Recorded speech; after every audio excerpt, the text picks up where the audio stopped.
Terus ada yang nanya, ditentang nggak sama keluarga orang tua?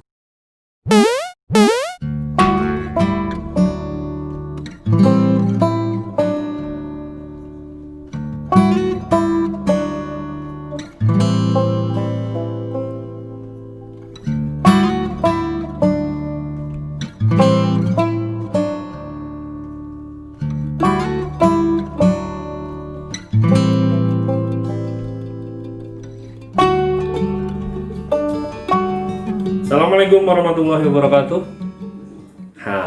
Ini bukan habis sholat id ya, bukan habis lebaran, tapi habis Jumatan yang kedua, cuy. Jumatan kali kedua setelah Maret, luar biasa. Kenapa kok pakai kayak gini ya? Ini nanti langsung kita masukkan ke mesin cuci. Kenapa? Ini bentuk suatu syariat kita kalau kita mau belajar. Kalau kita belajar agama, kita akan mengenal belajar syariat, thoriqat, hakikat, baru makrifat. Bentuk syariatnya. Selesai Jumatan, kita copot semuanya, kita cuci, masukkan ke mesin cuci. Bukan sok kita punya banyak deterjen dan air, enggak. Ini syariatnya. Kali ini saya punya cerita, ini dari motor lagi lewat.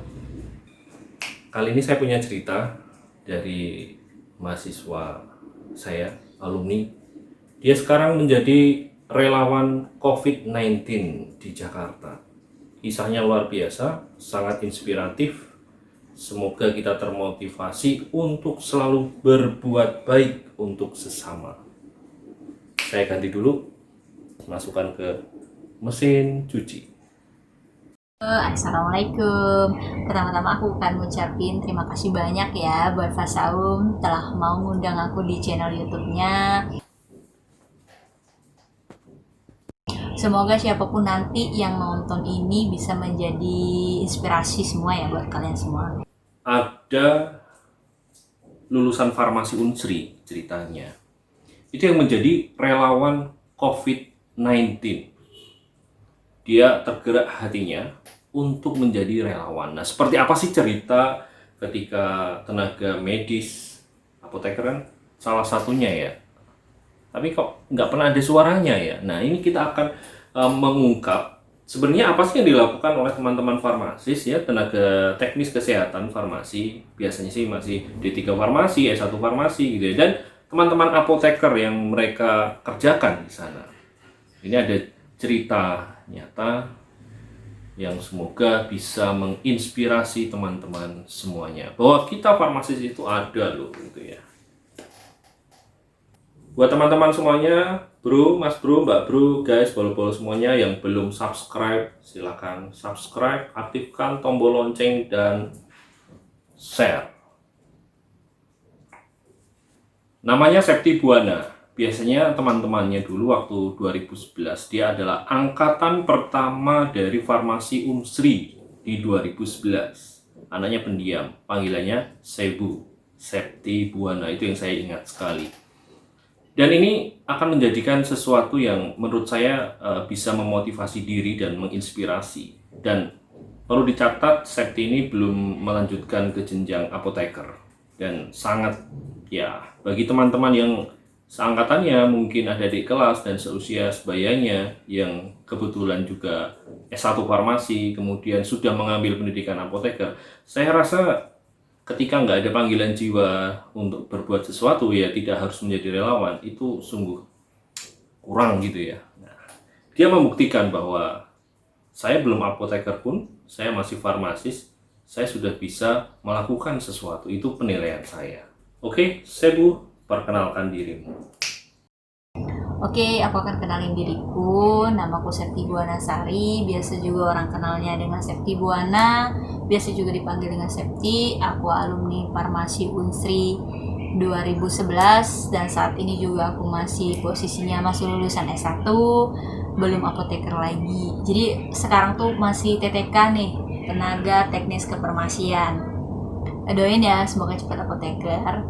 Aku akan cerita nih sedikit tentang pengalaman kerjaku. Aku pernah tergabung di program Nusantara Sehat di bawah naungan Kemenkes RI dengan masa kerja pada tahun 2017 sampai dengan 2019. Waktu itu dapat lokasinya di Jambi, daerah Batanghari. Dan kemudian saat ini aku juga tergabung di relawan COVID-19 di penempatan Rumah Sakit Darurat COVID-19 Wisma Atlet Kemayoran, Jakarta.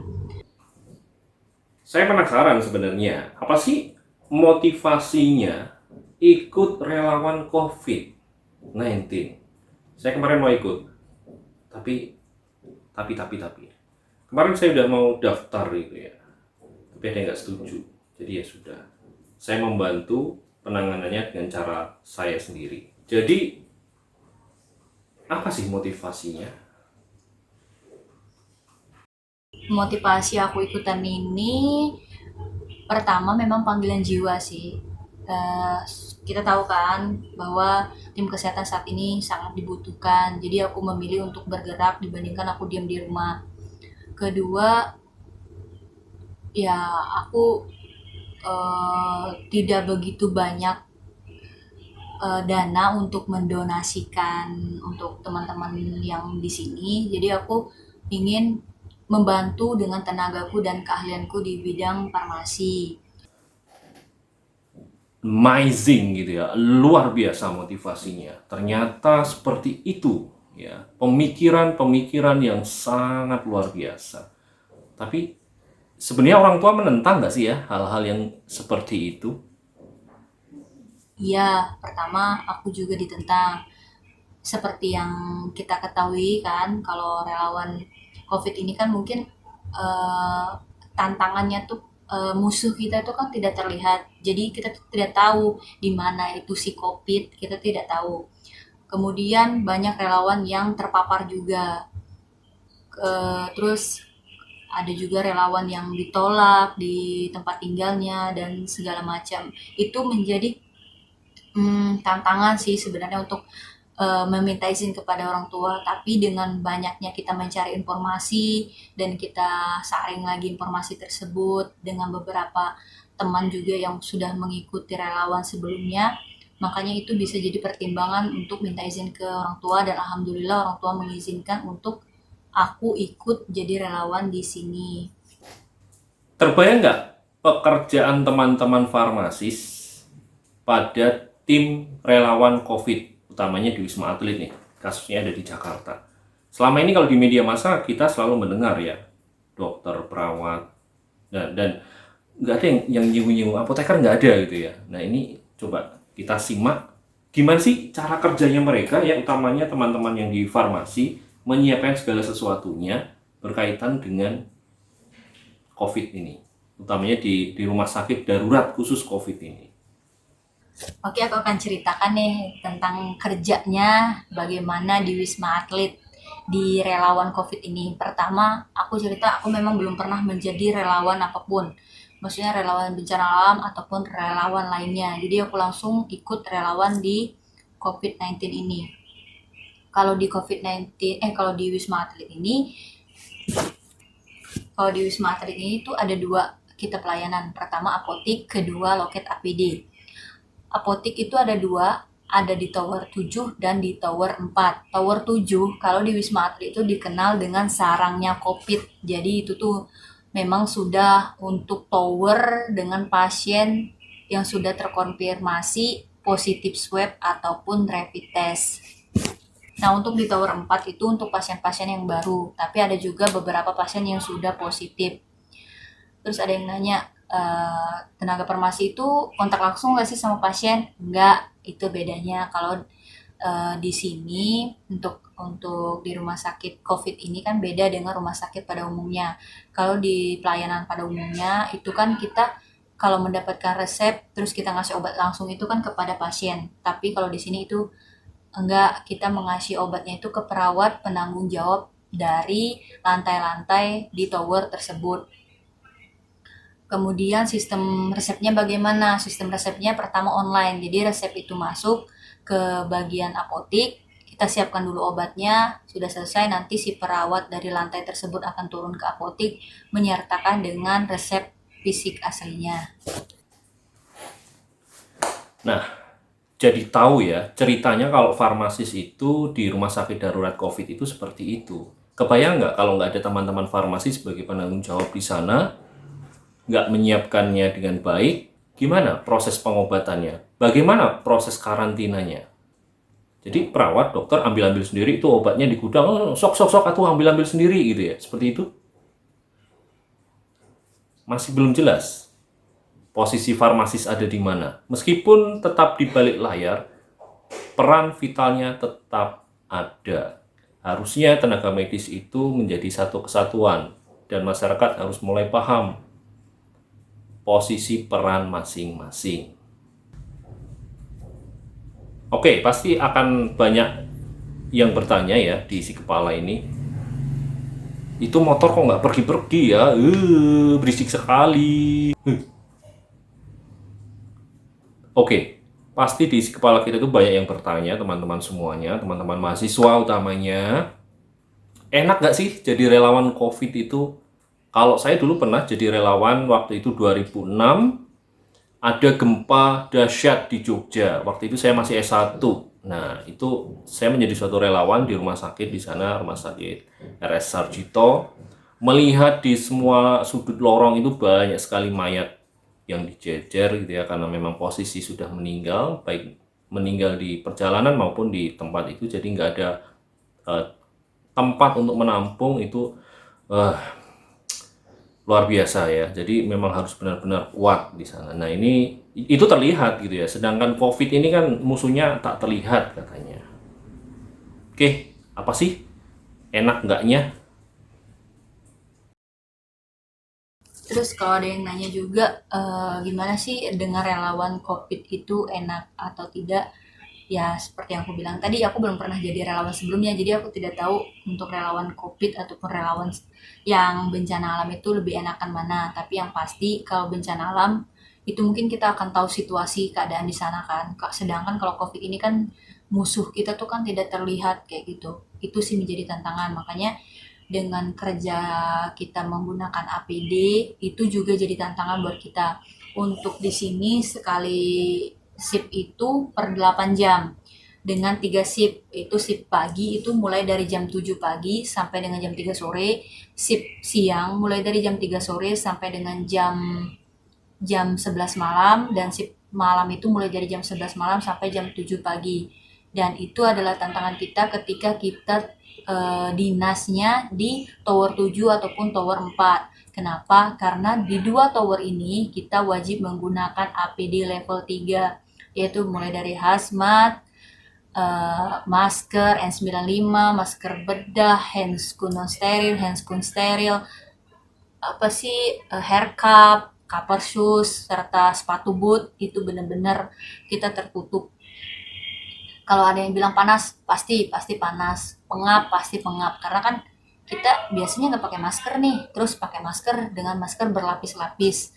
Kemudian tantangannya apalagi di sana tidak bisa makan, tidak bisa minum.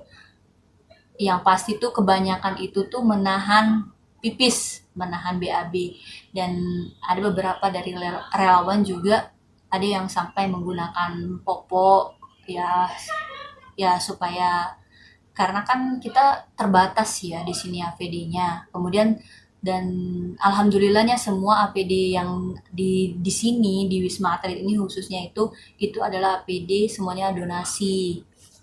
Terima kasihlah untuk ya semua donatur apapun, entah logistik makanan, entah logistik APD ataupun lainnya, itu terima kasih banyak telah mendukung untuk kemudahan kami untuk menangani COVID-19 ini. Itu untuk kerja di apotik.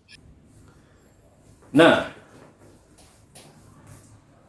teman-teman di farmasi itu ternyata tidak hanya bekerja atau mengurusi apotek. Nah, termasuk seperti apa? Kita simak. Terus ada yang nanya kalau kerjanya di apotik aja atau enggak. Enggak, jadi pelayanan itu ada dua kan, tadi aku bilang. Yang kedua ini adalah loket APD. Loket APD itu kan kita menyediakan APD untuk teman-teman kita yang akan berperang juga di sana, seperti perawat, dokter, ATLM, gizi mungkin yang visit makanan pasien, terus si cleaning service-nya juga untuk bersihin ruangan di sana, dan counseling juga untuk pas di dekon mereka juga pakai APD. Itu kalau untuk di loket APD. Terus di loket APD apakah kita menggunakan APD dengan level 3? Tentunya tidak, kita hanya menggunakan APD level 1. Ya kita menyiapkan apa yang harus kita siapkan untuk teman-teman kita berperangkat seperti hazmat dan segala macamnya di sana. Dan sistemnya juga sama 8 jam juga untuk di loket APD, cuman ya nggak seberat yang di apotek tadi sih memang untuk di loket APD.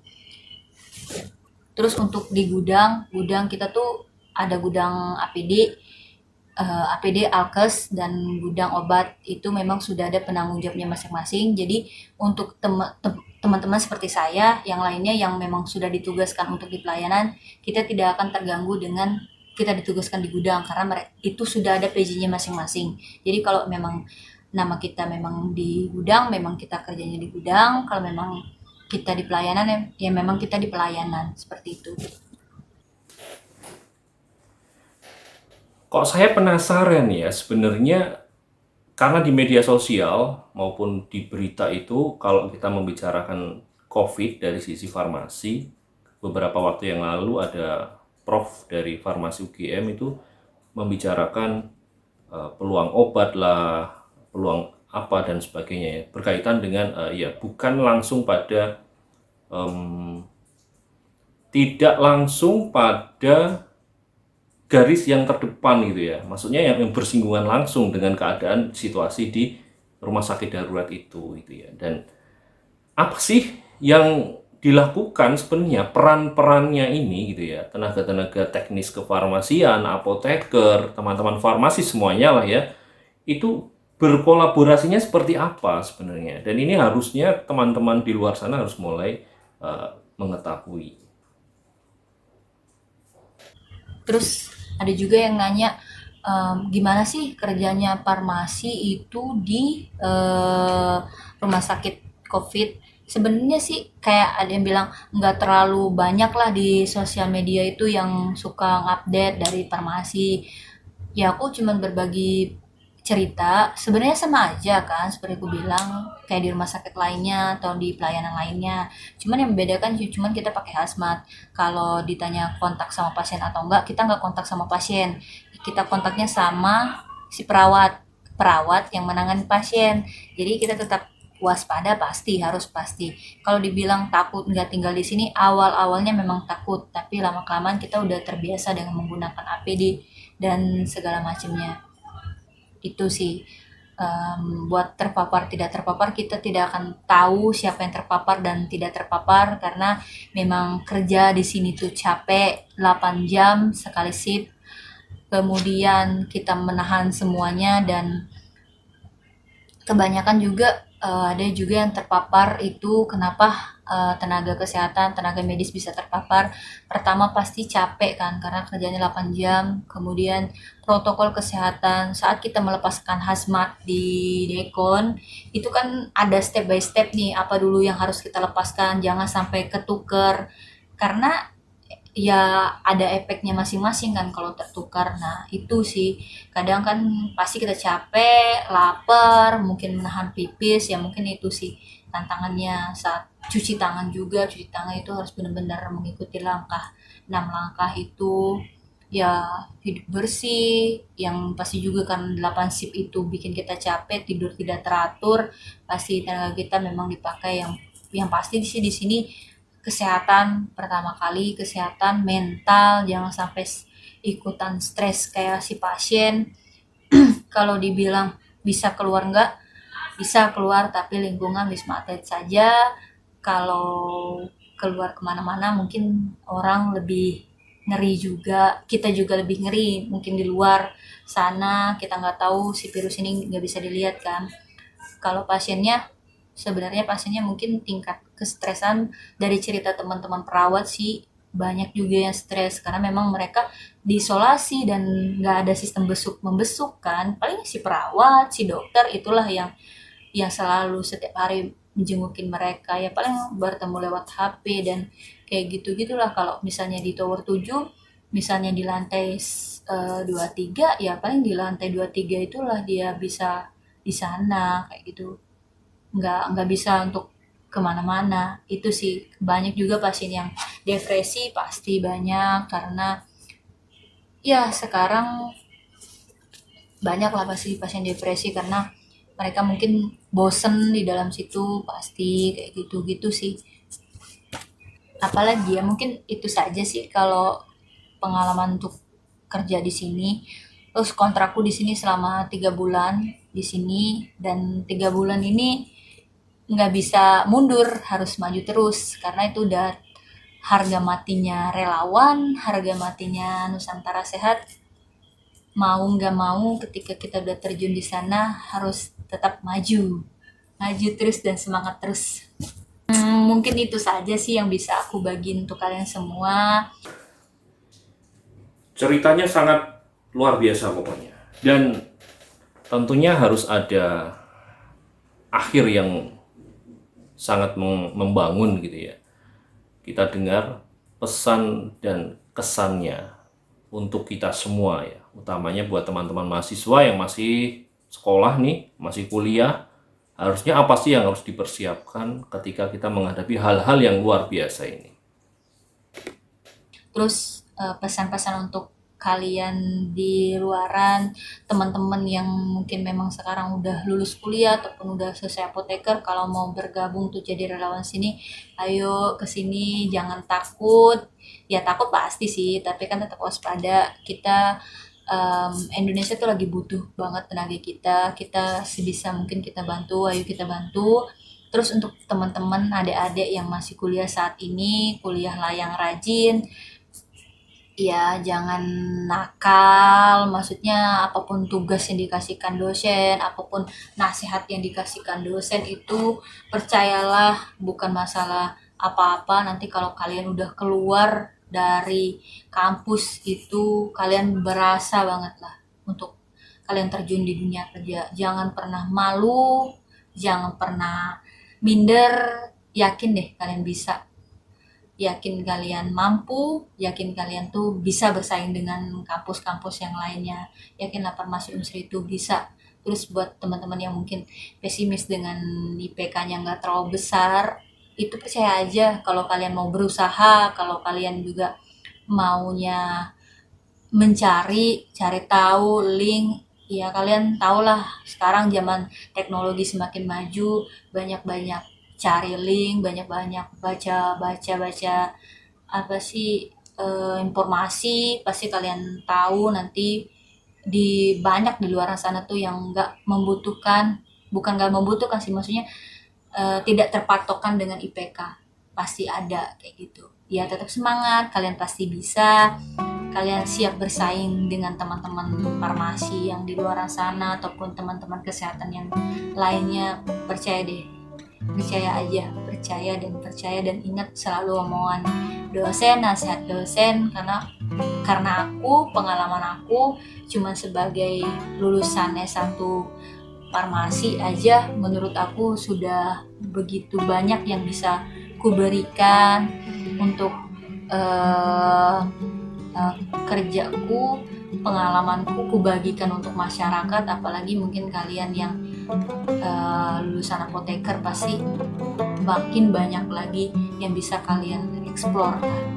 Itu aja sih pesan dari aku, tetap semangat untuk yang kuliah, untuk yang mau mengikuti jadi relawan, hayu kesini, siapkan mental, siapkan kesehatan juga, terus izin orang tua pasti jangan sampai nggak dapat izin orang tua. Itu aja sih buat dosen-dosen di Farmasi Unsri, sukses selalu. Terima kasih banyak ilmu-ilmu yang telah kalian berikan untuk aku, Septi Banasari. Makasih banyak lah Bu, Pak, makasih banyak atas ilmu-ilmunya, dan sekarang ternyata aku bisa untuk kerja di luar, bersaing juga sama teman-teman farmasi yang lain. Dan terima kasih buat ilmunya, segalanya, nasihatnya. ternyata bisa kan terang di luar sana atas bantuan kalian semua, atas ilmu kalian semua. Terima kasih. Dadah. Assalamualaikum warahmatullahi wabarakatuh. Sehat-sehat ya. Salam sehat, salam sehat. Oke, seperti itulah cerita dari Sebu Septi Buwana. Dia adalah alumni Farmasi Unsri dari Muara Enim. Ada yang tahu Muara Enim? Suatu lokasi atau daerah wilayah, salah satu wilayah yang ada di Sumatera Selatan, yaitu sekitar 3-4 jam dari kota Palembang.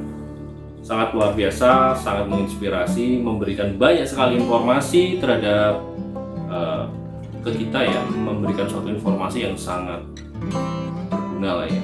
Buat teman-teman yang ingin mau lebih detail ya, bertanya, kemudian saling sharing, atau yang mau ikut menjadi relawan ya, tidak hanya di kasus COVID ini, mungkin kedepannya ada yang mau ikut bergabung, maka dipersilahkan untuk kontak langsung dengan Mbak Septi. Silahkan follow akun IG-nya di description. Kalian boleh DM, boleh minta nomornya lebih lanjut, nanti silahkan berkomunikasi langsung.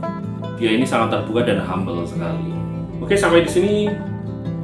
Tetap bersemangat, tetap sehat menyambut new normal, tapi bagi saya abnormal. Saya Samsian. Wassalamualaikum warahmatullahi wabarakatuh.